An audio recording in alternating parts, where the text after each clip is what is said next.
July 15th, 2023. Well, the developments on the UAP issue, which we've discussed in some previous videos, are continuing to develop, and that'll be the primary topic of this video. I'll make a few other comments toward the end on other topics.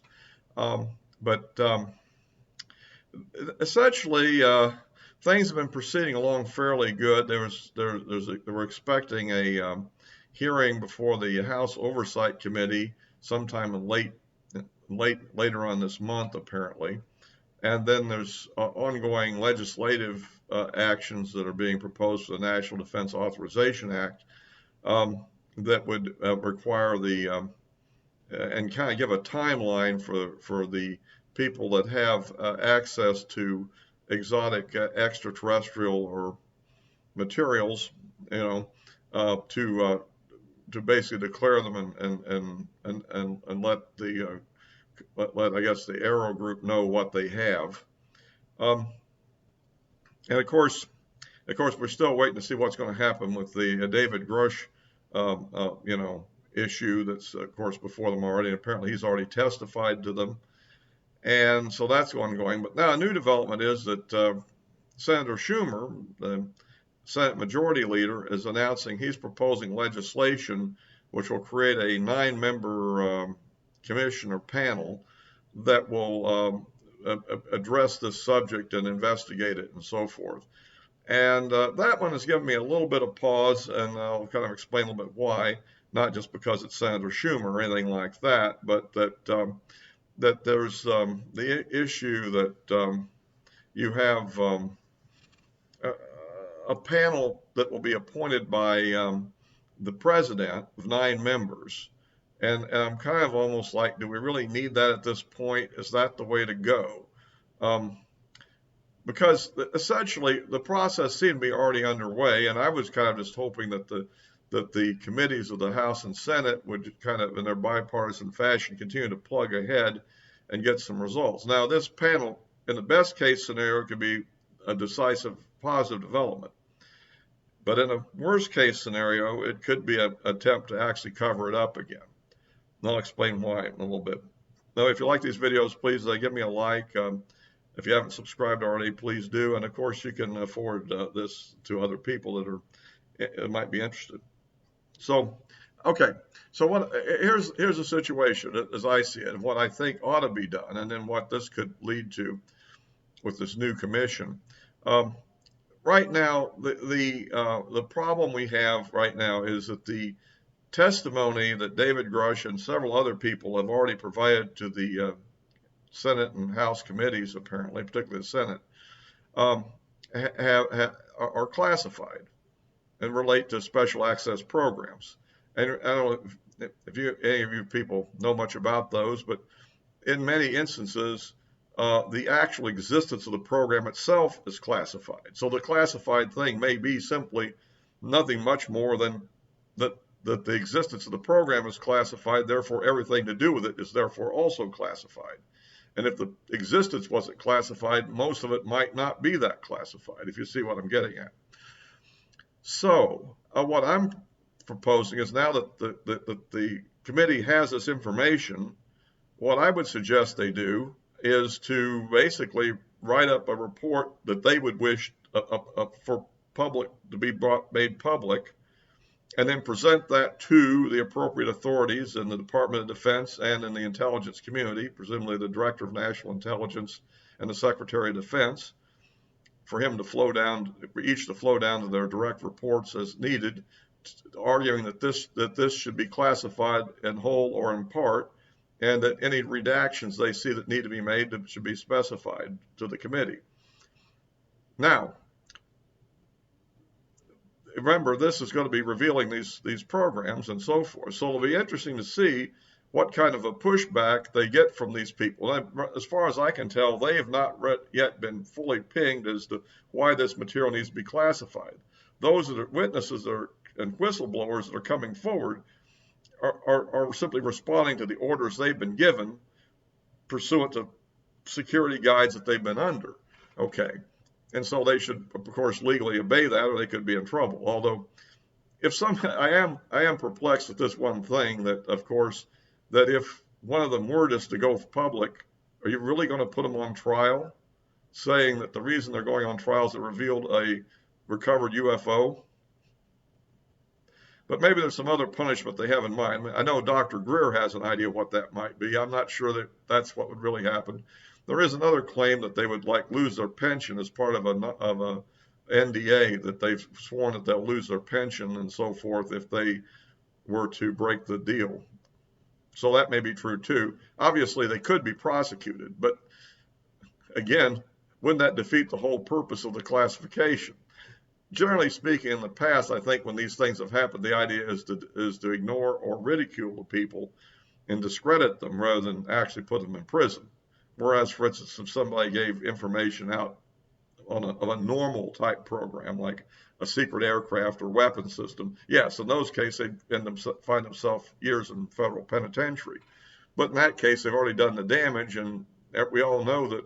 So, I'm saying it would be easy to do. But here, the real secret is the very existence itself more than anything else, I think. But anyhow, I digressed a bit on that, but you get the concept. So, but the point is that by simply presenting it to these high authorities, which if what certain people are claiming are true, maybe these high authorities don't even know this exists. That's being claimed. Is that a credible thing? I don't know. But we do know that people like Admiral Wilson, apparently, as the Deputy J2 on the Joint Chiefs of Staff, was unaware of it until civilian researchers presented it to him, such as Dr. Greer, who's and Edgar Mitchell, the astronaut, or other supposedly Mellon, who was the Deputy Undersecretary of Defense for Intelligence, claims he didn't know these things when he was in office. And so you're beginning to wonder, well, if these people in those positions don't know, who does? That's been my question all along. Who runs these programs if they're not really being run officially from the top authorities down and with their knowledge? Again, this is, skeptics would point out that this is incredible. This couldn't be happening. Well, I don't know. But the point is, the Senate's on this by presenting what these people have testified to them for declassification review to these high authorities of, like I said, in the government. It would be interesting to see what they would say back. To bring the Secretary of Defense and Director of National Intelligence to those committees in executive session and question them. Do you know about these programs? Have you authorized them? They're under oath. What are they going to say? I don't know. But you see, this would put these people on the spot. The other thing that the committee should do is, presumably, the information that's been given from people that are the ones that they know, like Gersh and those people, know who is in the program, who the people are that aren't just getting it hearsay, but have actually seen the materials or know the programs. If they are that close, they presumably know who runs the program, or they know other people that are in the program, or who's the security officer of the program. Bring those people in and question them. And if they refuse to talk because of security, ask them, well, what authority are they denied the right to talk? And then find that person. In other words, it's like a detective work, it's solving a case. You've got to work through this labyrinth to find out who's running the show, put them on the spot, and then you can direct them to talk, pass a law that takes away their authority if necessary, whatever. I think at some point you'll smoke out this organization, and probably it will come in and try to negotiate. If they have a legitimate reason to keep this stuff all secret, then they're going to have to tell the committees then what that reason is, what the consequences of going down the disclosure path would be, perhaps what a middle ground could be negotiated, which is probably the way it might turn out anyhow. I doubt we're going to get to be told everything. But at least what I'd be quite satisfied would be that they confirm that the phenomenon is real, that they have positive proof it's real, that they do have crash retrievals if they do. Maybe some general assessment of how the reverse engineering program has gone over the past 75 years or whatever it is. And has any progress been made? What do we know about it? And then maybe we can start bringing more scientists in from the open world of academia to review this stuff and bring in some more talent to maybe speed up the process of trying to understand this. Anyway, that's kind of my put on it. But now getting back to this committee that's being proposed, if this is going to be appointed by the president, which presumably is going to be appointed by people out of the intelligence community and DOD, right? The same people who may be in the program that's been covering it up all these years anyhow. I mean, I'm kind of concerned this is going to be like the assassinations committees they had back in the 1970s, late 70s, trying to unravel the JFK assassination and the Robert Kennedy assassination, and I think Martin Luther King. And you know, did anything much really come out of that, really? We still have conspiracy theories about the subject, and some people believe it was a conspiracy. Other people think it really was a lone assassin, but I don't think we really got to the bottom of it. And I'm kind of afraid that, remember the 9/11 Commission? There's still conspiracy theories there. I mean, I don't know that that's going to resolve the problem. And particularly the idea that the executive branch should pick all 9 people. I think at minimum, maybe the executive branch would pick 3, and the House and Senate sides would each pick 3. And maybe the intelligence committees and armed services committees would be the ones to pick from the Congress, and then the executive branch could pick people from intelligence or DOD or whoever they want. And the result would be at least you'd have a diversity on the panel, not one viewpoint, and perhaps that would force the thing more into the open. Anyway, that's kind of so I'm not as enthusiastic about that as I've been about the other developments, actually. But maybe Senator Schumer really does want to engage in true disclosure. But we already seem to have a situation with an arrow organization that's not cleared into the right programs that really know everything the government knows about the subject, already working after years.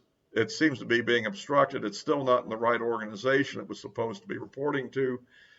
And I think this is another example where I think it'd be better for the Senate and House committees just to proceed on their own along the lines I had than have some high-level panel, which will probably have the effect of shutting them down or slowing them up in their own efforts, which I think would be very bad at this point in time. On the other hand, the NDA may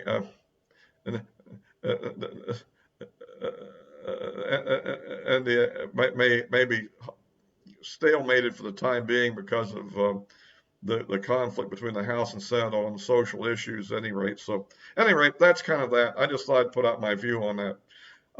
Also, I briefly discussed the situation. I guess I did discuss the NATO Ukraine situation in the last video, and I'd like just to follow up on that because that was made right in the middle of the conference. But I think it turned out that basically Ukraine didn't get what they wanted, and it's kind of more of the same basically. On the other hand, in the actual war itself, it looks to me like maybe the Russians are actually starting to go on the offensive. I mean, for the first 5 weeks of the Ukraine offensive, they were pretty much had lost the initiative, and most of the initiative had gone to the Ukrainian side. But now I'm beginning to see areas where the Russia is responding and are actually engaged in their own counteroffensive, particularly again in those northern regions, the north of Bakhmut up to the limits of where they have occupation. They seem to be making some advances. Now, it's possible that they won't go very far either, but just like the Ukrainians didn't go that far. Or they may do a lot more. We just don't know yet. But I think it's interesting that seems to be starting to develop. And it does make sense to an extent that it would make sense for the Russians to maintain a defensive stance and allow the Ukrainian units to wear themselves down to some extent before they would try any real offensive operation. And also, by doing an offensive operation on the opposite front from where the Ukrainians are emphasizing, it would tend to draw reserve forces that would be used to reinforce their attack in the south back up the north and spread them thin, and therefore kind of frustrate things. Anyway, that's kind of my assessment of that. We'll just have to continue to watch that one. And as always, I will be, of course, post this in addition to here on Rumble, although not too many people could follow my Rumble channel as well if they want, if you're on Rumble. in order to have a backup channel and just in case. And of course, the address of my social media accounts are in the description below, so I'll be posting various thoughts I have as time develops on a variety of topics. So until next time, that's all for now.